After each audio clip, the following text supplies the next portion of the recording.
Que hiciéramos algo. Puedes con tus manos, perdón, voy a ponerlo por acá. Pueden hacer esto así. Todos pónganlo así. ¿Ok? ¿Ya están todos así? Y ahora, ¿sí ven que queda siempre un pulgar encima? Bueno, ahora desprendan sus manos, pero hagan que quede el otro pulgar arriba. ¿Entendieron? ¿Ya lo hicieron? Quiero hacerles una pregunta. ¿Se siente un poco raro? Sí, ¿verdad? Porque siempre cuando juntamos nuestras manos ya estamos acostumbrados a hacerlo de una manera. De tal manera que cuando lo hacemos distinto se siente raro. ¿Ok? Y justamente hoy quisiera compartir con ustedes un mensaje que le he puesto por título: Atrévete a hacer las cosas diferente. Fue un mensaje que compartí hace un tiempo allí en Morelia y que quisiera hoy compartirlo con ustedes. Estamos en un tiempo, hermanos, que proféticamente se denomina el tiempo de la restauración de todas las cosas. De tal manera que cuando se restaura algo, se hacen cosas diferentes, justamente. Yo sé que el pastor de este lugar, el hermano Francisco, ha llevado una serie de mensajes, de estudios, que a veces quizás los notamos un poquito diferentes a lo que comúnmente estamos acostumbrados, ¿verdad? Y es normal que cuando estamos acostumbrados a hacer las cosas de una manera, a escuchar ciertos mensajes de una manera y después cambia un poco o un mucho los conceptos, el panorama, la forma, es normal que al principio como que sintamos un poco de rareza, ¿ok? Es normal, pero justamente es necesario a veces que sintamos eso rarito, ¿ok? Vayan conmigo por favor a Lucas capítulo 5. ¿Estamos ahí? Es un pasaje muy famoso y muy hermoso también. ¿Han escuchado hablar de la famosa pesca milagrosa? Bien, vamos a leer este pasaje. Vamos a leer los 10 versículos y después, a manera de un sermón textual, así se le llama a esta forma de compartir la Biblia, vamos a ir desglosando uno por uno los versos de este pasaje. ¿Están conmigo en el Evangelio de Lucas capítulo 5, verso 1 en adelante? Dice: aconteció que estando Jesús junto al lago de Genesaret, el gentío se agolpaba sobre él para oír la palabra de Dios. Y vio 2 barcas que estaban cerca de la orilla del lago, y los pescadores, habiendo descendido de ellas, lavaban sus redes. Y entrando en una de aquellas barcas, la cual era de Simón, le rogó que la apartase de tierra un poco, y sentándose enseñaba desde la barca a la multitud. Cuando terminó de hablar, dijo a Simón: boga mar adentro y echad vuestras redes para pescar. Respondiendo Simón le dijo: Maestro, toda la noche hemos estado trabajando y nada hemos pescado, mas en tu palabra echaré la red. Y habiéndolo hecho, encerraron gran cantidad de peces y su red se rompía. Entonces hicieron señas a los compañeros que estaban a la otra barca para que viniesen a ayudarles, y vinieron y llenaron ambas barcas de tal manera que se hundían. Viendo esto, Simón Pedro cayó de rodillas ante Jesús, diciendo: apártate de ti, Señor, porque soy hombre pecador. Porque por la pesca que habían hecho, el temor se había apoderado de él y de todos los que estaban con él. Y asimismo de Jacobo y Juan, hijos de Zebedeo, que eran compañeros de Simón. Pero Jesús dijo a Simón: no temas, desde ahora serás pescador de hombres. Que el Señor bendiga esta palabra en nuestras vidas. Pueden tomar asiento, hermanos. Bendito el nombre del Todopoderoso. Como podemos contemplar en esta historia tan famosa de la pesca milagrosa, los discípulos en un momento dado estaban desanimados porque no habían podido pescar absolutamente nada durante toda la noche. Llega el maestro y los encuentra. ¿De qué manera? Los encontró lavando sus redes, también remendando al mismo tiempo sus redes. El lago de Genesaret, ¿lo ven en el verso 1? El lago de Genesaret es el mismo mar de Galilea. Se usa la misma palabra para referirlo en las escrituras, pero es el mismo cuerpo de agua, solamente que en hebreo no hay diferencia entre la palabra mar y la palabra lago, es la misma, ¿ok? De tal manera que cuando en las escrituras vean lago de Genesaret o mar de Galilea, en realidad ese es el mismo cuerpo de agua, no son dos diferentes. Quizás es más correcto la palabra lago, porque no está a las afueras de la tierra de Israel, está dentro de la tierra de Israel. Por ende es más correcto hablar de lago, pero repito, en el lenguaje hebreo no hay diferencia para llamar al mar o para llamar al lago, es la misma palabra. Por ende estamos hablando del mismo cuerpo de agua. Ahora bien, los discípulos habían salido a pescar ¿durante qué parte del día? Durante la noche. La razón por la que lo hacían en la noche es porque en la noche podían pescar más peces.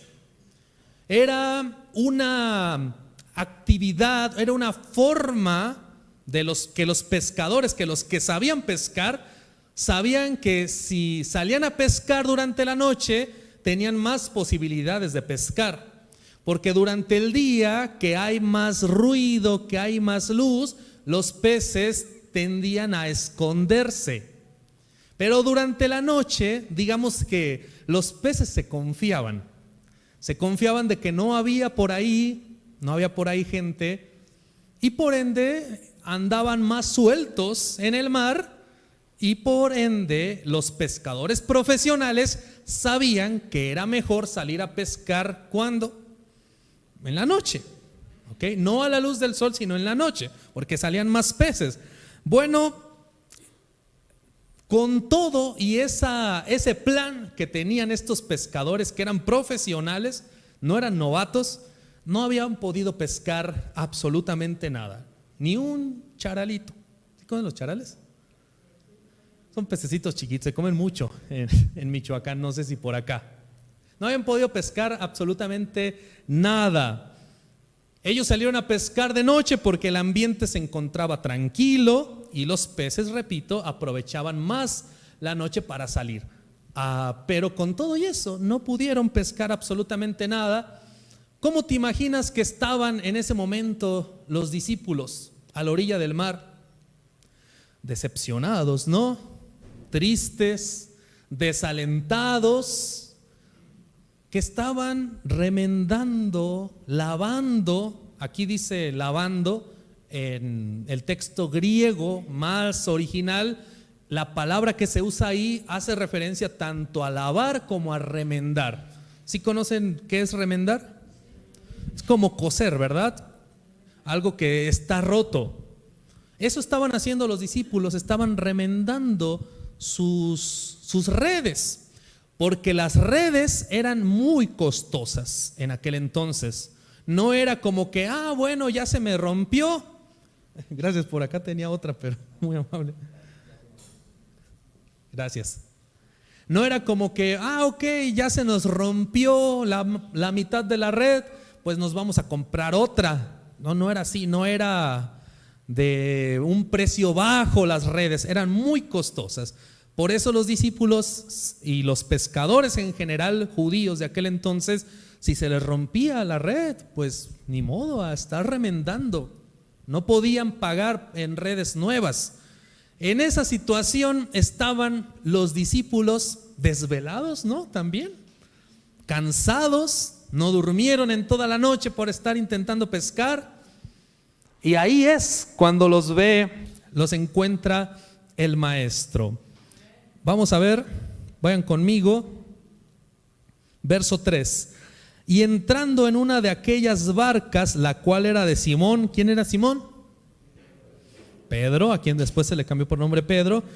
Le rogó que la apartase de tierra un poco, y sentándose enseñaba desde la barca a la multitud. Quiero que desde aquí empieces a notar, hermano, cómo enseñaba el Mesías. ¿Sabes cómo enseñaba el Mesías? Enseñaba sentado.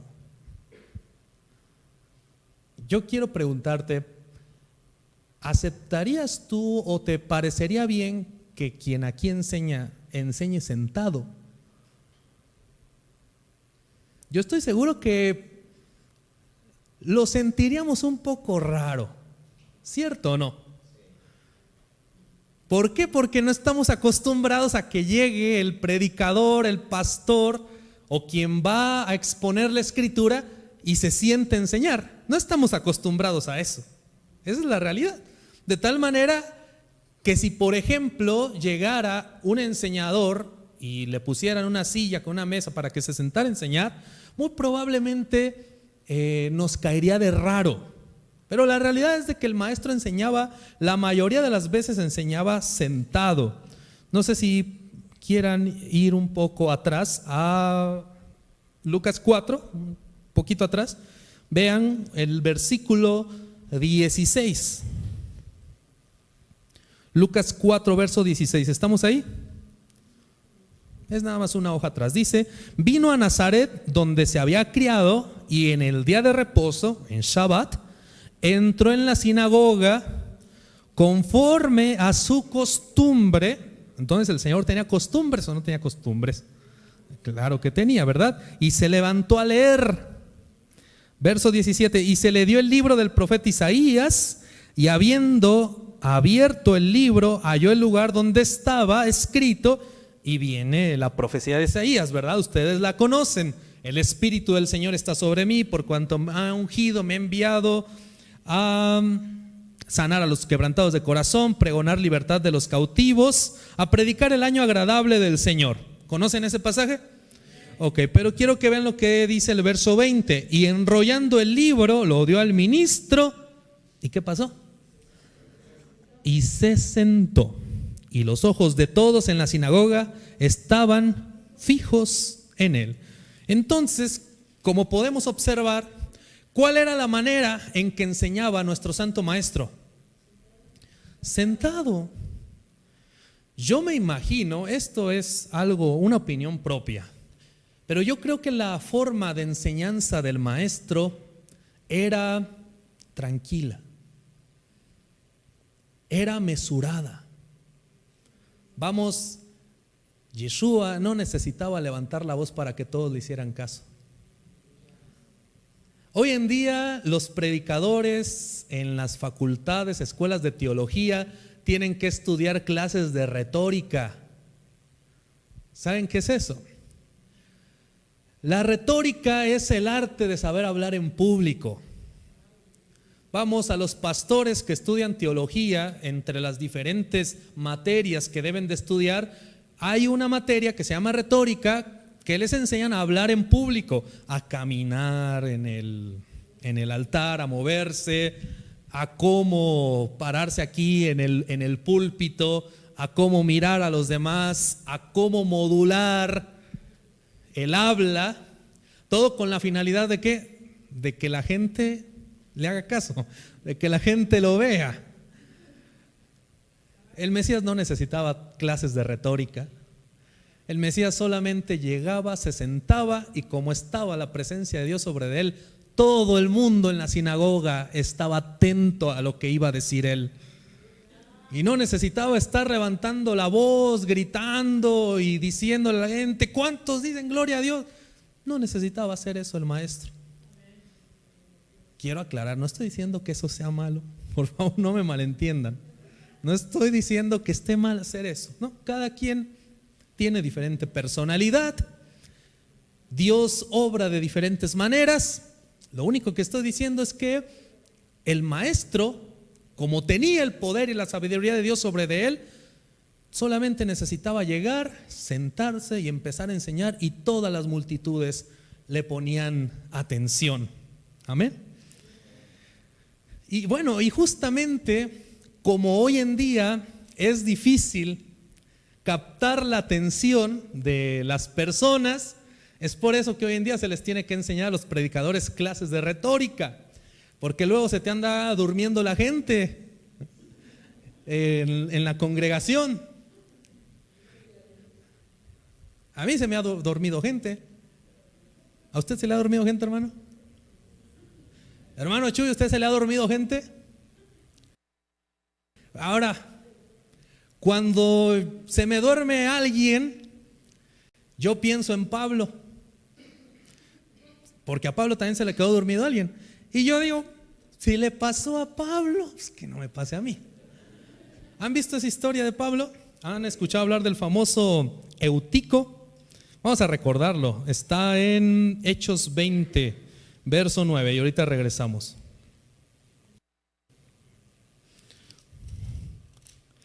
Hechos capítulo 20, verso 9.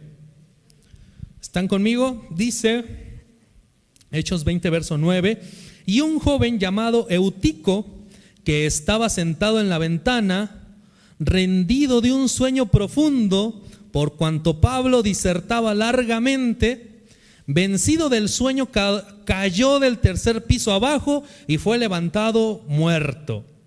Entonces yo por eso a veces cuando algunas personas dicen que me voy de largo, digo, bueno, si lo dijeron de Pablo, que disertaba largamente. ¿Saben ustedes que a veces se cuenta que hay rabinos que sus enseñanzas las extendían hasta por días enteros? Imagínense eso, días enteros. ¿Y qué pasó con este hombre?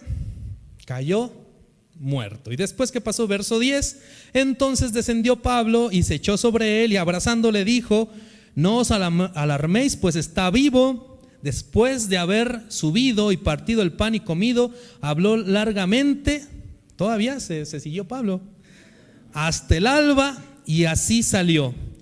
Y llevaron al joven vivo y fueron grandemente consolados. Lo único que yo siempre les digo es, yo no soy Pablo.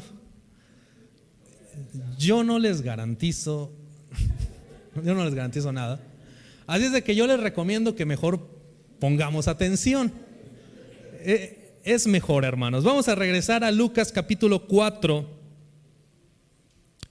en nuestro pasaje inicial.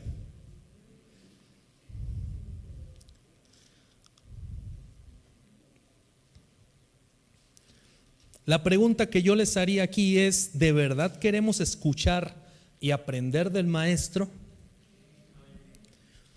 Lamentablemente a veces he notado que las predicaciones, las congregaciones, este lugar es sagrado. ¿Cuántos saben eso?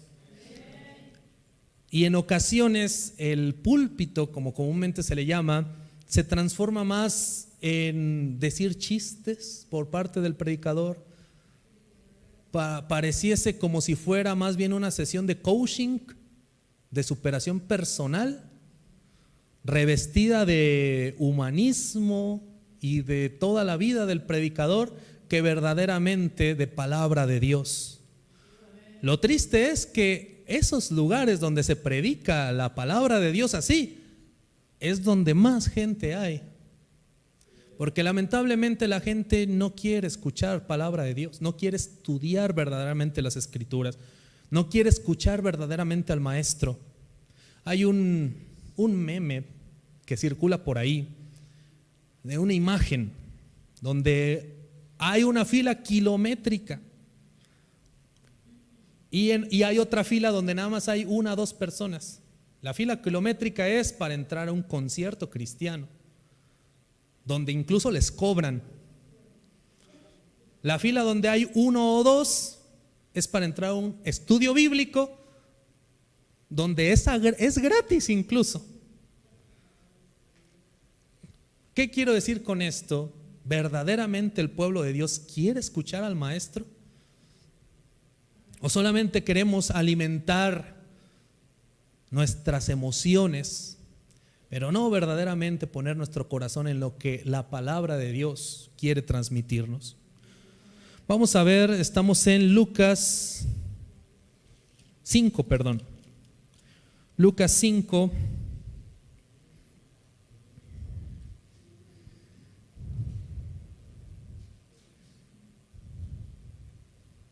verso 4 en adelante. ¿Estamos ahí? Después de que terminó esa disertación del maestro, esa enseñanza, dice: cuando terminó de hablar, dijo a Simón: boga mar adentro y echad vuestras redes para pescar. Vamos a detenernos un momento allí.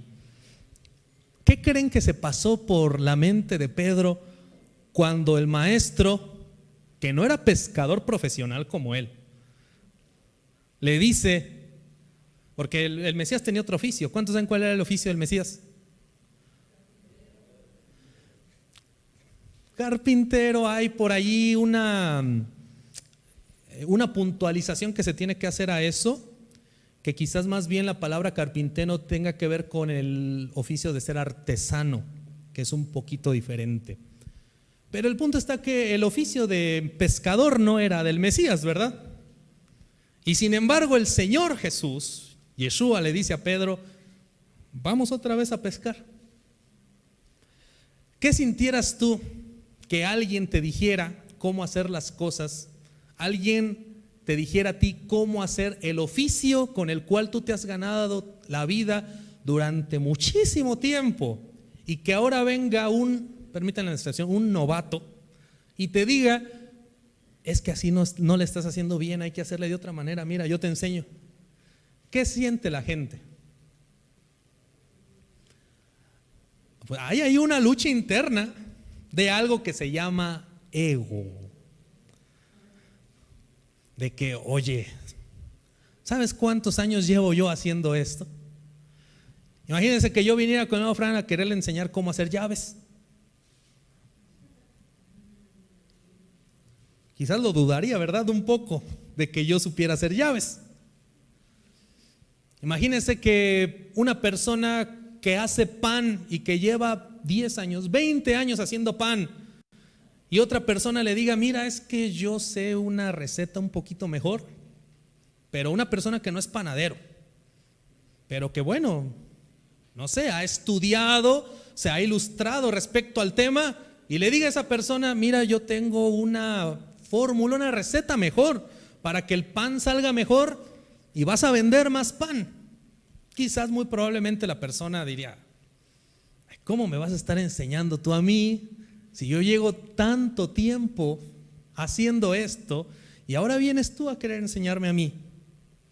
Juega mucho ahí, hermanos, repito, el tema del ego en las personas, de que en muchas ocasiones no queremos ser corregidos por otros. No queremos dejarnos que otros nos digan cómo hacer las cosas, porque eso implica, hasta cierto punto, perder, entre comillas, la autoridad que aparentemente ostentamos. Pedro llevaba siendo pescador toda su vida. Muy probablemente, y es lo más común en la Judea del siglo I, sus padres le transmitieron el oficio. O sea, Pedro lo aprendió de sus padres, y sus padres de Pedro al mismo tiempo lo había aprendido de los abuelos de Pedro. Es decir, era una herencia familiar. ¿Qué quiero decir con esto, hermanos? También incluso a veces en las cosas de Dios actuamos de manera similar.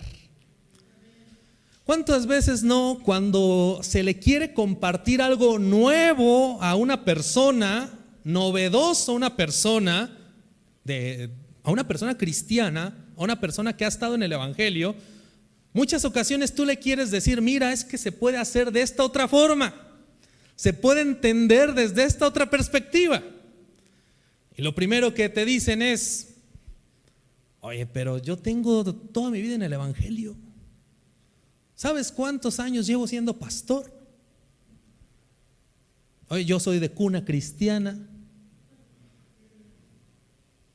A mí me enseñaron esto, estas personas y estas otras personas. ¿Qué me vas a venir tú a decir?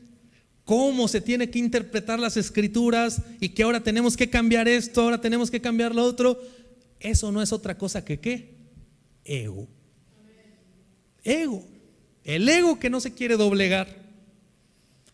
Muy probablemente Pedro tuvo esa lucha interna en ese momento, pero con todo y esa lucha interna, que quizás dudó así de que, bueno, y verdaderamente sabe de lo que está hablando, pero con todo y esa duda, tuvo fe, confianza en esa palabra del maestro y lo hizo.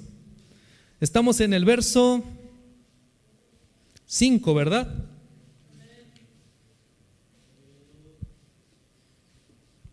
Verso 5. Respondiendo, Simón le dijo: Maestro, toda la noche hemos estado trabajando y nada hemos pescado, mas en tu palabra echaré la red. Y habiéndolo hecho, encerraron gran cantidad de peces, y sus redes y su red se rompían. Amén. Vean, hermanos, la bendición que tiene el atreverse a hacer las cosas diferentes. ¿Cómo estaba acostumbrado Pedro a pescar? En la noche. El maestro dijo: no, vamos a hacerlo durante el día. Pedro dijo: ¿cómo? En el día ni hay peces. Les voy a dar un ejemplo, trayéndolo al ámbito congregacional. Ustedes recuerdan que antes el culto era el domingo, ¿verdad? Y yo estoy seguro que muchos, cuando se decidió cambiar la reunión del domingo por el sábado, quizás muchos tuvieron la lucha de decir: no va a ir nadie. ¿Cierto o no, hermanos? No va a ir nadie. Y vean si no ha venido nadie. Es más, estoy seguro, porque he venido otros meses, que ha habido sábados, sí ha habido sábados quizás donde ha habido poca afluencia, pero también estoy seguro que ha habido sábados en los que ha venido más gente incluso de la que venía el domingo.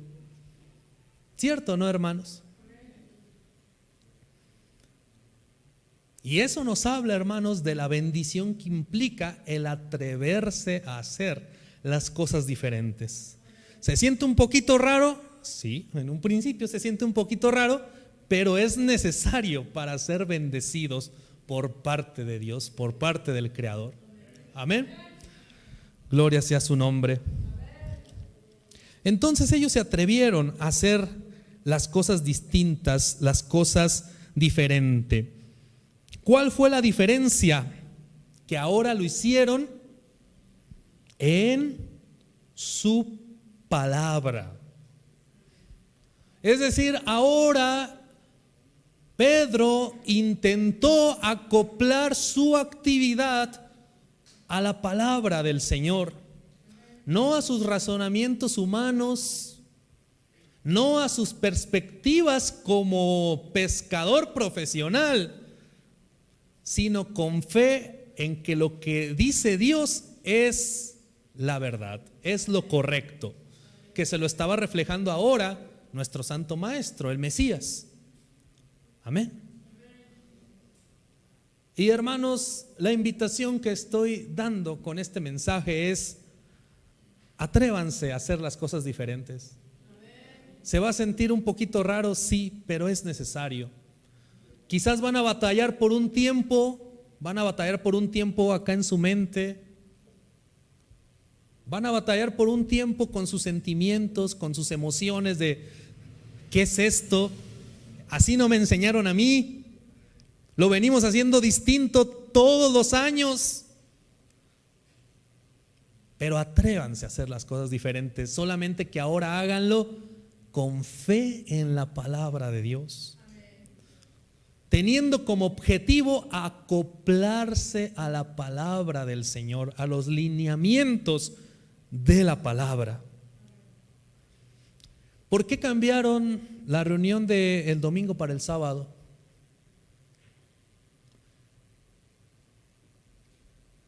¿Por qué la cambiaron, hermanos? Yo les pregunto. ¿Porque el domingo hay que salir a las obras? Quizás en parte sí. Pero bueno, viendo los mensajes del pastor, creo que se les ministró acerca de que el verdadero día del Señor, ¿cuál es? Es el sábado, el día de reposo. Y por ende, estamos ahora trasladando el día de adoración, vamos a decirlo así, el día de culto principal de la congregación, lo estamos trasladando al verdadero día del Señor. En otras palabras, estamos echando nuestra red, pero en su palabra, confiando en lo que Él dice es lo correcto. ¿Estamos entendiendo? Bendito sea su nombre. Albert Einstein, una de las mentes más brillantes quizás que han existido durante el siglo XX pasado, dijo una frase muy bonita, que por cierto Einstein era de origen judío también. Él dijo: si buscas resultados diferentes, no hagas siempre lo mismo. Si buscas resultados diferentes, atrévete a hacer las cosas de diferente manera. Te voy a poner un ejemplo un poco más práctico de tu vida diaria. A veces queremos que, por ejemplo, los hijos, digo, yo no he tenido hijos, pero tengo alumnos. Y a veces uno piensa que el verse uno enérgico, firme, enojado incluso, como que eso es lo que va a hacer, como vamos a conseguir que los chicos, que los hijos nos presten atención, nos obedezcan. Pensamos eso. Y muchas veces la gente lo piensa, ¿por qué? Porque así se lo transmitieron sus padres, porque así lo vieron en su casa y dicen, bueno, si así fue, pues así lo tengo que seguir haciendo yo también con mis hijos. Y yo te aseguro, atrévete a demostrarles cariño, dulzura a los chicos, a las chicas, tus hijos, tus nietos quizás, y vas a ver cómo vas a obtener resultados distintos. Está escrito, por ejemplo, la blanda respuesta, ¿qué cosa? Aplaca la ira, ¿verdad? Pero a veces nosotros queremos, no. Aquí el que lleva los pantalones soy yo y me tienen que escuchar y tienen que hacer lo que yo digo a fuerzas. Y no quieres cambiar esa estructura. No quieres verte quizás débil. No quieres demostrar una faceta diferente con las personas. Y por eso no obtienes nada. No consigues nada, ningún resultado tienes, porque no te atreves a hacer las cosas de distinta manera, hermano. Y hoy justamente ese es el mensaje: atrevámonos a hacer las cosas diferentes. Muchas veces vivimos solamente del pasado. ¿Cuántos saben de qué estamos hablando? A veces en la congregación solamente se vive de los recuerdos de hace 15 años, 20 años, 30 años, de todo lo que se hacía en aquellos momentos y de las formas en las que se hacía la obra de Dios en aquellos momentos. Y lo recordamos como con añoranza, como diciendo, no, ahorita ya no hay nada de eso. ¿Han escuchado gente así? Ya todo se acabó, ya no hay nada de eso.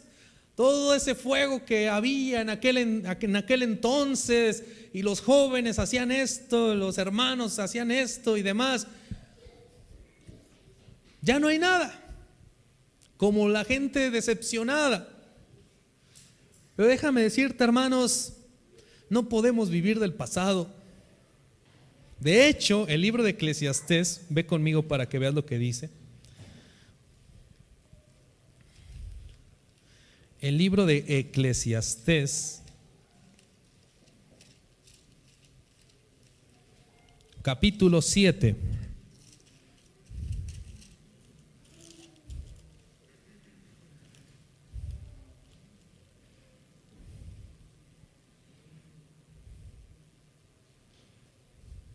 Eclesiastés capítulo 7, verso 10.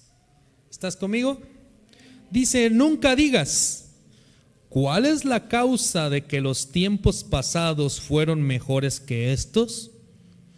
porque nunca de esto preguntarás con sabiduría. En otras palabras, si solamente estamos viviendo del pasado y comparando de que antes era mejor y ahora es peor, la Biblia nos dice que no estamos obrando con sabiduría. ¿Sabes por qué? Porque una persona que solamente está viviendo en el pasado no quiere hacer las cosas de distinta manera. No quiere atreverse a obrar de distinta manera, porque emocionalmente, espiritualmente está anclado al pasado. Y preguntémonos, hermanos, ¿no será que en parte la razón por la que quizás no vemos los frutos que quisiéramos en las congregaciones, el desarrollo que quisiéramos ver en las congregaciones, no será porque nada más estamos anclados a cómo fueron las cosas hace 20, 30, 50 años?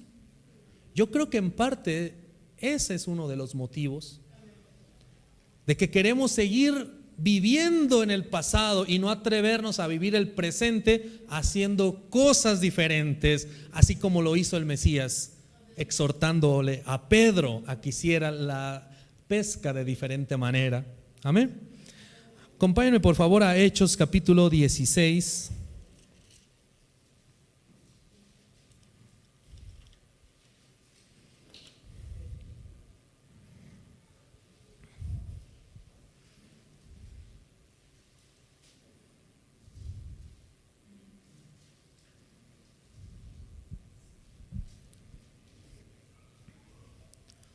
Muchas veces, hermanos, estamos afanados en servirle a Dios desde una manera, desde una sola estructura que venimos heredando por largos años. Y a veces estamos estancados justamente en nuestro servicio a Dios, justamente porque no queremos voltear a otros horizontes. ¿Entendemos de lo que estamos hablando? Vamos a ver Hechos capítulo 16, verso 6. ¿Están conmigo? Dice: y atravesando Frigia y la provincia de Galacia, les fue prohibido por el Espíritu Santo hablar la palabra en Asia. Y cuando llegaron a Misia, intentaron ir a Bitinia, pero el Espíritu no se los permitió. Y pasando junto a Misia, descendieron a Troas, y se le mostró a Pablo una visión de noche. Un varón macedonio estaba en pie rogándole, diciendo: pasa a Macedonia y ayúdanos. Cuando vio la visión, enseguida procuramos partir para Macedonia, por cuanto dando por cierto que Dios nos llamaba para que anunciásemos el evangelio. Si ustedes se fijan, hermanos, el apóstol Pablo en un momento dado, junto con su equipo, tenían ya un sistema de cómo ir evangelizando las ciudades, las regiones. Ya traen una estructura de cómo ir haciéndolo, un plan de cómo hacer las cosas. Pero llegó un momento dado en que el mismo Espíritu de Dios, ¿qué hizo? Se los impidió. Ellos decían: vamos a ir para acá, y el Espíritu, no van a ir para allá, no va a haber frutos en lo que hagan. Y decían: bueno, pues si no es para este lado, pues le damos para este otro, para Bitinia, dice, ¿verdad? Sí. Y el Espíritu, ¿qué decía? No, por ahí no es, por ahí no es. Hasta que vino la revelación de parte de Dios y les dijo para dónde tenían que moverse. ¿Hacia dónde tenían que moverse? Hacia Macedonia. Y cuando ellos se acoplaron a la palabra que Dios les estaba revelando, entonces sí, ¿pudieron hacer la obra? Sí la pudieron hacer. Hallaron paz, hallaron bendición en esa obra que estaban llevando a cabo, pero solamente hasta que se acoplaron a lo que les estaba dictando el Espíritu de Dios y la palabra de Dios. ¿Qué quiero decir con esto, hermanos? Que de igual manera, hoy en día, la iglesia, el cuerpo del Mesías, tiene que sumarse hacia donde está soplando el Espíritu de Dios, hacia donde está apuntando la palabra de Dios, para que pueda verdaderamente desarrollarse plenamente y hacer la obra de Dios. Muchas veces, hermanos, hemos obrado mal. Muchas veces pensamos que yo puedo ir a donde yo quiera y hacer lo que yo quiera, siempre y cuando sea para Dios, y después, ya que lo estoy haciendo, decirle a Dios: oye, pues mira, le di para acá, ven a ayudarme, acá estoy, ven, ayúdame. Y así no podemos obrar. La verdadera bendición para el pueblo de Dios radica en ver hacia dónde está soplando el Espíritu de Dios, hacia dónde marca la palabra de Dios, que es el camino, y allí yo unirme. No al revés, no pararme yo donde yo quiera, donde piense que debo de ir a hacer la obra de Dios, y después decirle a Dios: bueno, ya estoy haciendo esto, que al cabo es para ti, ven y ayúdame acá. Así no es la cosa. Cuando los hijos de Israel estaban en el desierto y una nube de gloria los resguardaba por encima de ellos del campamento, ¿quién se movía primero? ¿El campamento y después la nube, o la nube y después el campamento? Era la nube. Primero se movía la nube, que representaba la presencia de Dios, y hacia donde se movía la nube, allí iba el pueblo de Dios. No al revés. Eso es echar la red en su palabra. Y cuando nosotros obramos de esa manera, vemos los resultados maravillosos que trae el obrar en su palabra. ¿Cómo quedaron los discípulos en esa pesca? Maravillados, atónitos. Es más, ni siquiera se imaginaban que iban a pescar tanto. Quizás en un momento dado dijeron: bueno, a lo mejor sacamos 2 kilitos de pescado. Pero no sacaron 2 kilitos de pescado. La misma barca ya se estaba hundiendo, hermanos, imagínense. Para que veamos la bendición que trae el acoplarnos a la palabra de Dios. Y sobre todo, atrevernos a hacer las cosas diferentes, pero dentro de la palabra de Dios, dentro del plan del Todopoderoso. Vamos a regresar a nuestro pasaje inicial, a Lucas.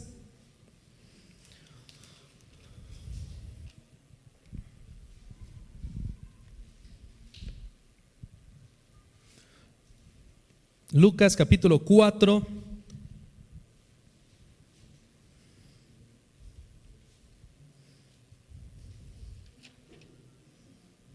Perdón, era 5, ¿verdad?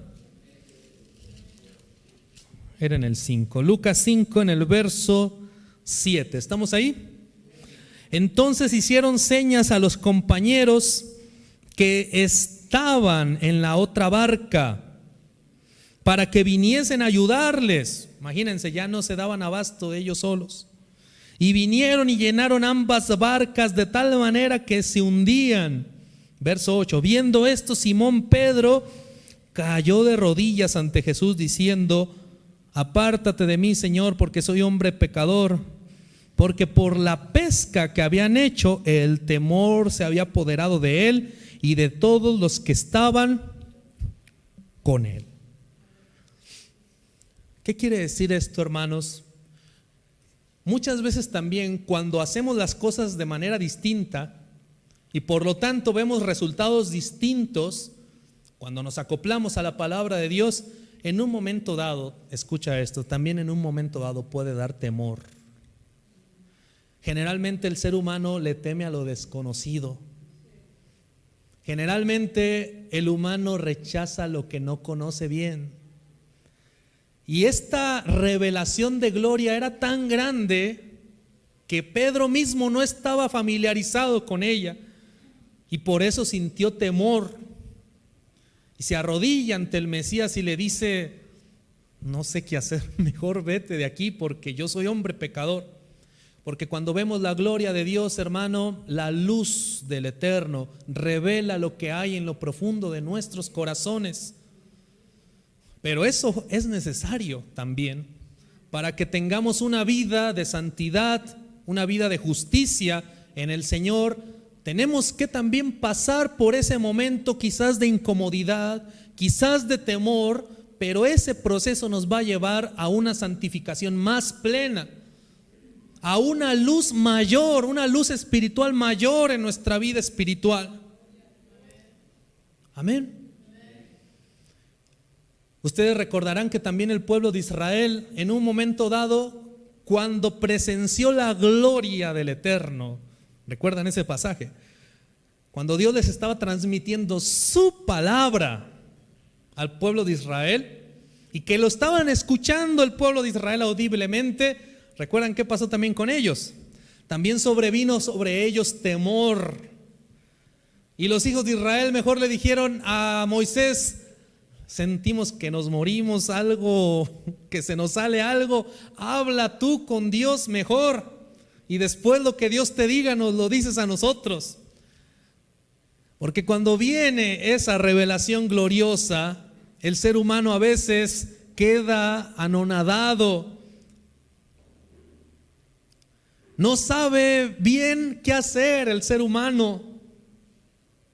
No sabe cómo recibir esa bendición, cómo acoplar esa bendición en su vida, cómo aterrizar esa revelación que está recibiendo en su vida. A veces no sabe cómo hacerlo.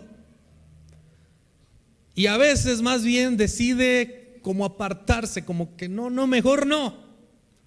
Y yo hoy quiero decirles, hermanos, de todo corazón, no teman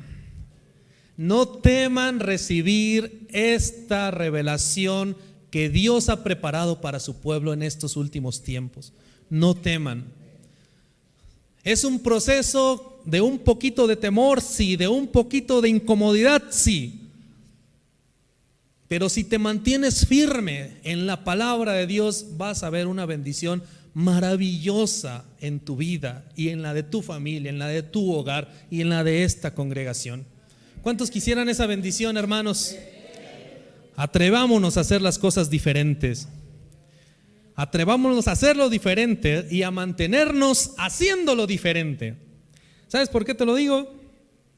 Porque en muchas ocasiones nos atrevemos un día, 2 días a hacer las cosas diferentes y después volvemos a hacerlo todo igual. En ocasiones, en la escuela, con algún alumno, uno llega a percibir un alumno que tiene un bajo rendimiento escolar. Y a veces uno le dice: mira, vamos a ir paso por paso. Atrévete por lo menos, quizás no a llevar el mismo ritmo de todo el grupo, pero por lo menos, si no me escribías nada, bueno, por lo menos escribe la mitad de la página y ya es un avance, ¿verdad? Y en ocasiones hay estudiantes que dicen: ok, y se animan y se emocionan nada más un rato, lo hacen 1 día, 2 días, 3 días, 1 semana, y después de esa semana vuelve todo a como estaba antes. ¿Qué quiere decir eso? Que a veces nos atrevemos un rato por emoción, pero no por una convicción sincera de corazón. Porque vean lo que pasó con los discípulos. Vamos a ver Juan 21.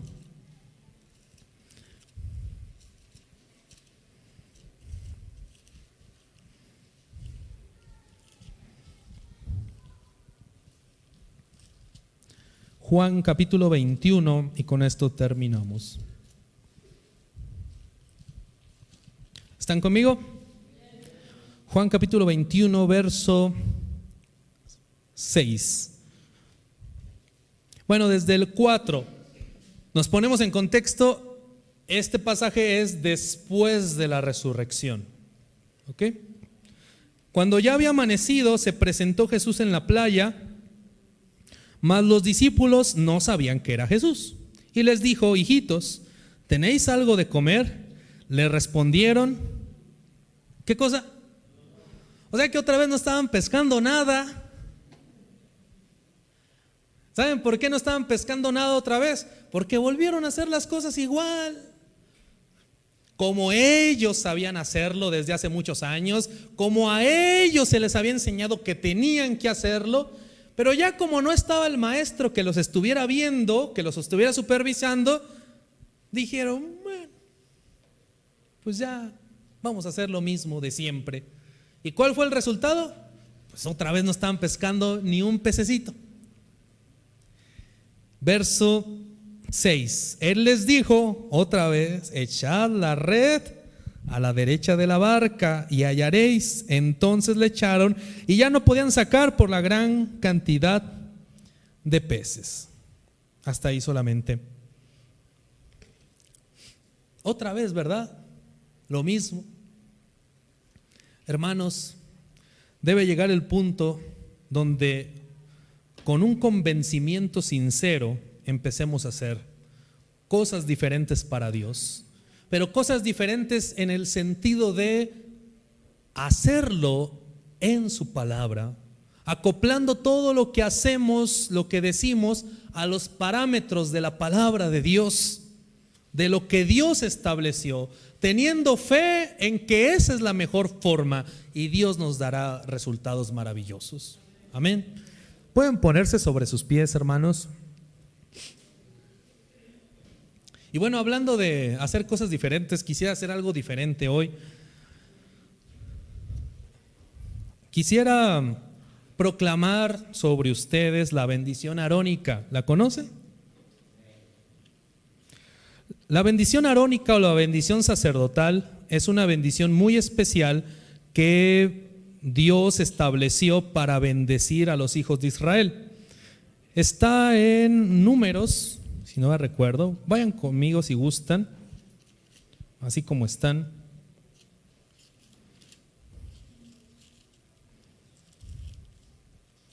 Números capítulo 6, verso 22. Esta bendición especial dice: habló el Señor a Moisés diciendo: habla a Aarón y a sus hijos y diles: así bendecirás a los hijos de Israel, diciéndoles que el Señor te bendiga y te guarde. El Señor haga resplandecer su rostro sobre ti y tenga de ti misericordia. El Señor alce sobre ti su rostro y ponga en ti la paz. Y pondrán mi nombre sobre los hijos de Israel y yo los bendeciré. Esa bendición tan especial, hermanos, es especial porque es una bendición por pura gracia de Dios. La mayoría de las bendiciones en la Torá, en la ley de Moisés, tienen como un requisito. Te alcanzarán estas bendiciones si tú primero haces esto. Si obedeces, te va Dios a bendecir. Pero esta bendición no hay ningún requisito. Es solamente un acto de misericordia del Creador.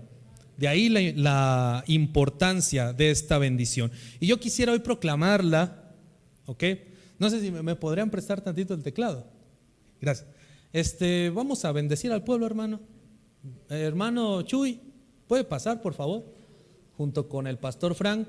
Y los demás, pongan sus manos a la altura de su corazón. Y los pastores pueden poner sus manos hacia el pueblo, por favor.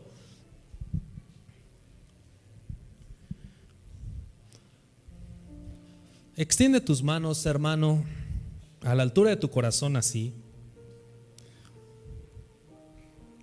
Dice: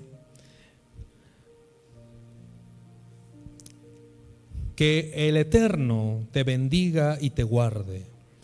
El Eterno haga resplandecer su rostro sobre ti y tenga de ti misericordia. El Eterno alce sobre ti su rostro y ponga en ti la paz.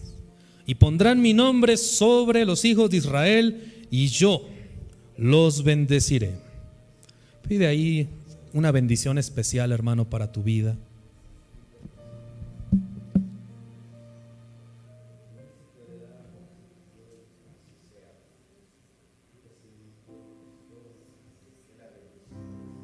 Sí.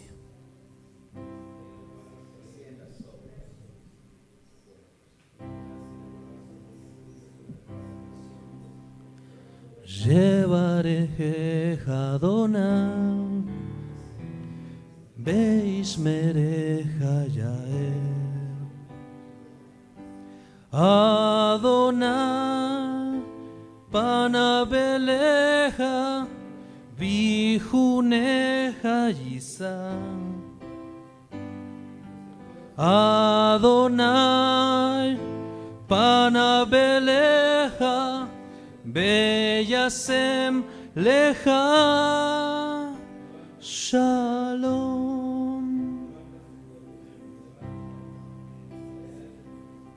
Yevarejeja Adonai, Beismereja Yael, Adonai, Panabeleja, Vijuneja Yisa, Adonai, Panabeleja, Beyasem Leja Shalom.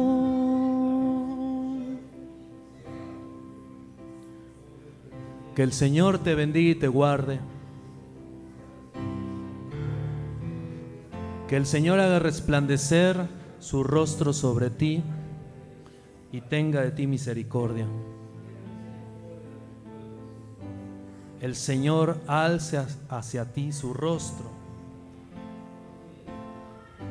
y ponga en ti la paz. Y pondrán mi nombre sobre los hijos de Israel y yo los bendeciré.